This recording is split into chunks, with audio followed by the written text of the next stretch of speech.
जैसा कि last video में हमने देखा कि डायरेक्ट इनडायरेक्ट का पहला पार्ट यानी असर्टिव सेंटेंस कैसा होता है। अगर आपने अभी तक ये वीडियो नहीं देखी है तो आई बटन पर क्लिक करके ये वीडियो ज़रूर देखें। आज की वीडियो में हम बात करते हैं डायरेक्ट इनडायरेक्ट का सेकंड टाइप यानी इंट्रोगेटिव सेंटेंस पे। जैसा कि हम जानते हैं इंट्रोगेटिव सेंटेंस 2 टाइप्स के होते हैं, उसी तरीके से डायरेक्ट इनडायरेक्ट जो इंट्रोगेटिव सेंटेंस पे होने वाला है वो भी 2 टाइप्स का होगा। पहला जो स्टार्ट होता है हेल्पिंग वर्ब से, यानी इसमें हमें देखने को मिलता है हेल्पिंग वर्ब देन सब्जेक्ट।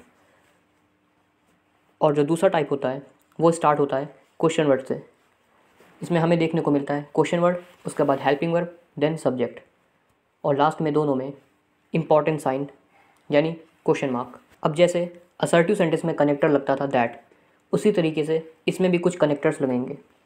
अब क्योंकि ये 2 टाइप्स का होता है इसीलिए कनेक्टर भी 2 टाइप्स के होते हैं। पहला यानी जब इंट्रोगेटिव सेंटेंस हमारा हेल्पिंग वर्ब से स्टार्ट होगा तब हम कनेक्टर यानी कंजंक्शन यूज़ करेंगे इफ़ या वेदर।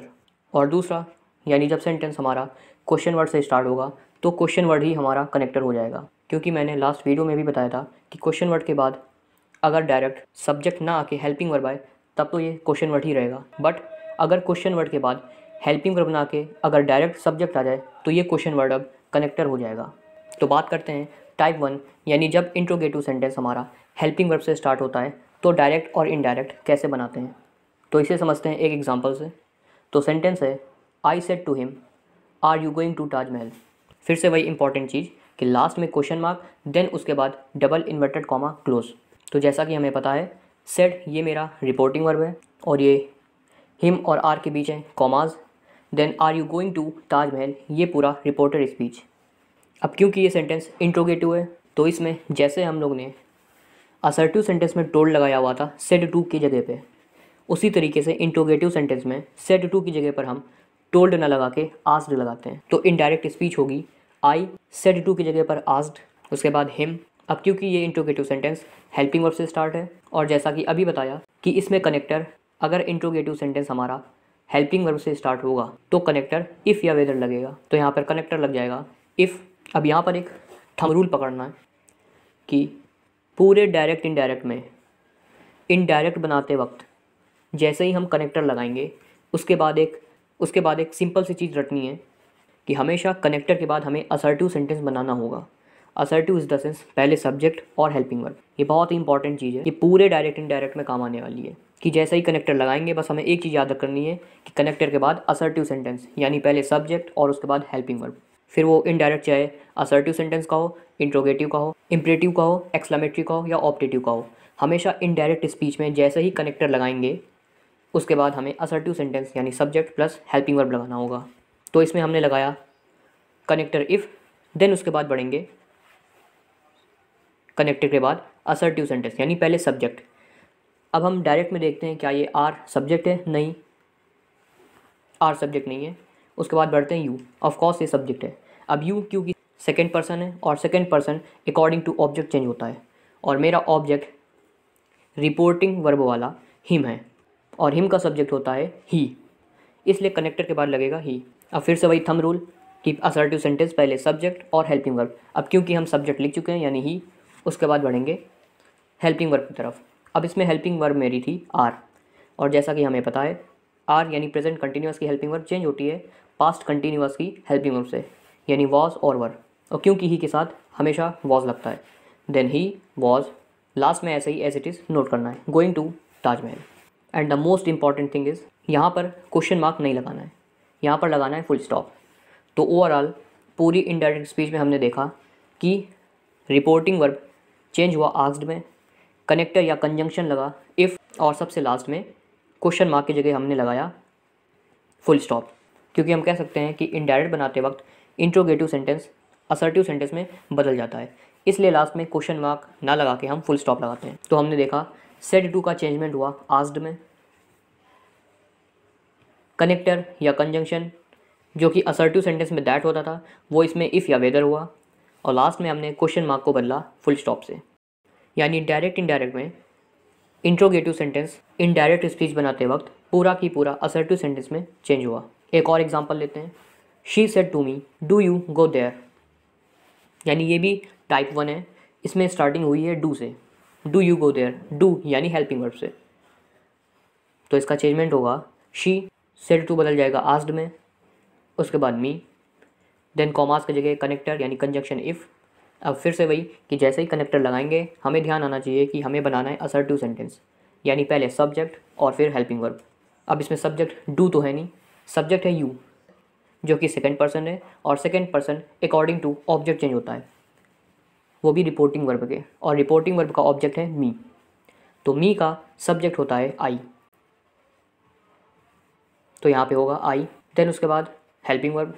अब यहाँ पर ध्यान देना है कि ये do helping verb present indefinite की तब होती है जब ये अफर्मेटिव नहीं होता है, यानी नेगेटिव, इंट्रोगेटिव या इंट्रोगेटिव नेगेटिव सेंटेंस में ही हम डू या डस का यूज़ करते हैं।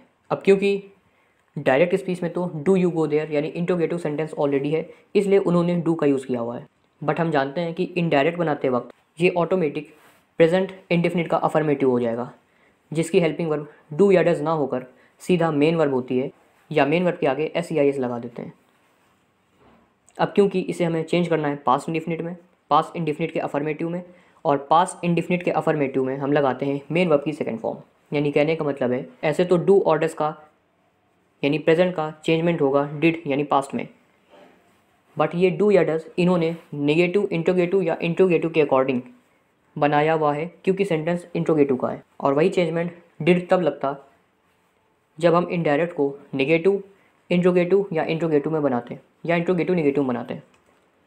बट यहाँ पर इनडायरेक्ट में ना ये नेगेटिव है, ना इंट्रोगेटिव है, और ना ही इंट्रोगेटिव नेगेटिव है, सीधा ये है अफर्मेटिव। यानी हम पास्ट इंडेफिनिट का अफर्मेटिव का यूज़ करते हुए यहाँ पे डायरेक्टली मेन वर्ब की सेकंड फॉर्म लगाते हैं। तो पास्ट अफर्मेटिव की हेल्पिंग वर्ब मेन वर्ब की सेकंड फॉर्म होगी, यहाँ पर गो की सेकंड फॉर्म होगी वेंट, और उसके बाद देयर। तो सेंटेंस हो जाएगा। ओवरऑल कह सकते हैं कि अगर आपको हेल्पिंग वर्ब अच्छे से आती हो तो इसमें कोई दिक्कत की बात नहीं है, सीधा सेंटेंस चेंज हो जाएगा। तो सेंटेंस हुआ she asked me if I went there. अब बढ़ते हैं टाइप 2 की तरफ, यानी ऐसा इंट्रोगेटिव सेंटेंस जिसकी स्टार्टिंग क्वेश्चन वर्ड से होती है। एक एग्जाम्पल देते हैं, the teacher said to me what are you doing, what are you doing, then question mark और डबल इन्वर्टेड कॉमा 1। तो इसकी इनडायरेक्ट स्पीच होगी the teacher said to change होगा आस्क्ड में, देन मी। अब इसके बाद जो कनेक्टर होगा वो मेरा यही क्वेश्चन वर्ड होगा, क्योंकि क्वेश्चन वर्ड अपने आप में ही एक कनेक्टर होते हैं। बस शर्त ये होती है कि क्वेश्चन वर्ड के बाद हमें हेल्पिंग वर्ब ना लगाकर सब्जेक्ट लगाना होता है। तो व्हाट, तो यहाँ पर चाहे व्हाट हो, हाउ हो, वाई हो, वेयर हो, एक्सेट्रा कुछ भी हो, वो अपने आप में ही एक क्वेश्चन वर्ड होता है। इस हिसाब से यहाँ पर कनेक्टर व्हाट लगेगा। और फिर वही रूल है कि जैसे ही कनेक्टर लगाएंगे उसके बाद हमें बनाना है assertive sentence, is the sense, पहले सब्जेक्ट और उसके बाद हेल्पिंग वर्ब। तो व्हाट कनेक्टर के बाद सब्जेक्ट अब आर तो है नहीं बल्कि यू है, यू यानी सेकंड पर्सन, और second person change according to object. Object किसका? रिपोर्टिंग वर्ब वाले का, यानी मी का। तो मी का सब्जेक्ट होगा आई, तो यहाँ पर कनेक्टर के बाद हम आई एज ए सब्जेक्ट लगाएंगे।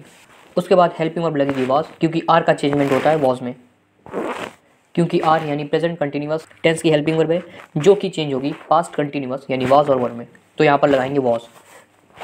Then doing. अब यहाँ पर ध्यान देना है कि व्हाट कि ऐसे तो हिंदी में माना क्या होता है, लेकिन जब ये कनेक्टर की तरह यूज़ होता है तो इसके माने से पहले हम अपने आप की लगा देते हैं, यानी इसका मतलब होगा कि क्या। ऐसे ही अगर वेयर होता तो उसका मतलब होता है कि कहाँ, और अगर हाउ होता तो उसका मतलब होता है कि कैसे।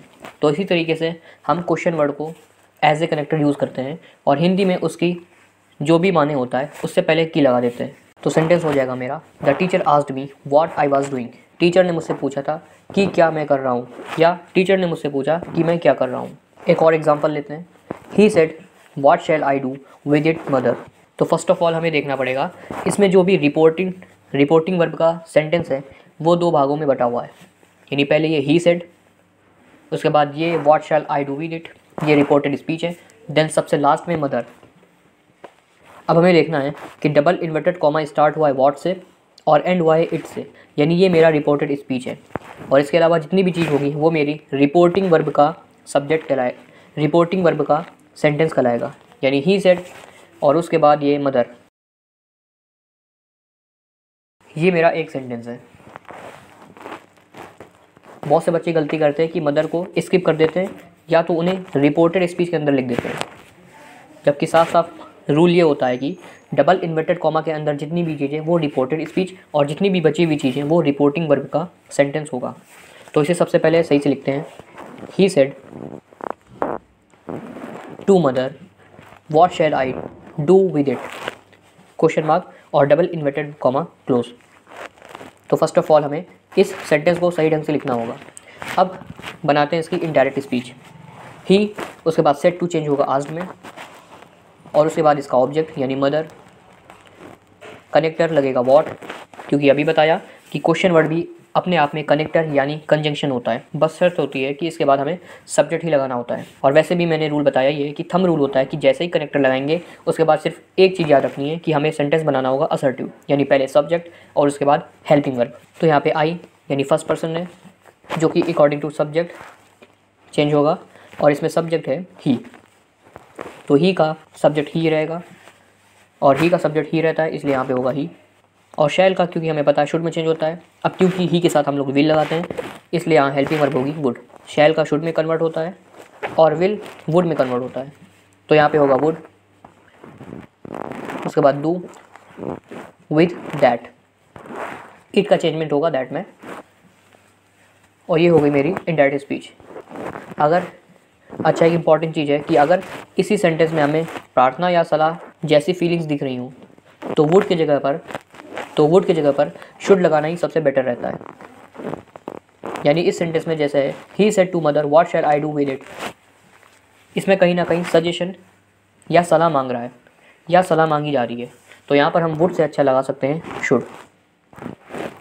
तो सेंटेंस हो जाएगा he asked mother what he should with that, और साथ में अगर यहाँ पर प्लीज़ भी लगा होता यानी प्रार्थना की जा रही होती तब भी हम वुड की जगह शुड ही लगाते हैं। जब प्रार्थना या सलाह जैसी फीलिंग्स होगी तो वहाँ पर वुड की जगह पे शुड लगाना ज़्यादा बेटर रहेगा। तो ये था डायरेक्ट इनडायरेक्ट का सेकंड टाइप यानी इंट्रोगेटिव सेंटेंस। बहुत ही ईजी है और यूपी बोर्ड के पॉइंट ऑफ व्यू से सबसे इंपॉर्टेंट भी।